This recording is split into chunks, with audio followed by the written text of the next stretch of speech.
Hello everyone, I am Dr. Venkatesh, board certified consultant dermatologist. Today let's have an idea about main reasons for hair fall. These are broadly divided into nutritional deficiencies such as vitamin B12, vitamin D, biotin, iron, zinc, selenium and certain minor elements.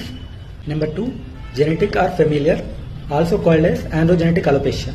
Number 3, due to hormonal abnormalities such as thyroid abnormalities, polycystic ovarian disease, high insulin resistance, high levels of testosterone and dihydrotestosterone.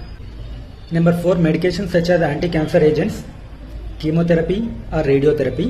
Number 5, stress, which can be physical or emotional. Number 6 include local factors which can irritate your scalp such as dandruff, mites, harsh shampoos, oils and hairstyling methods.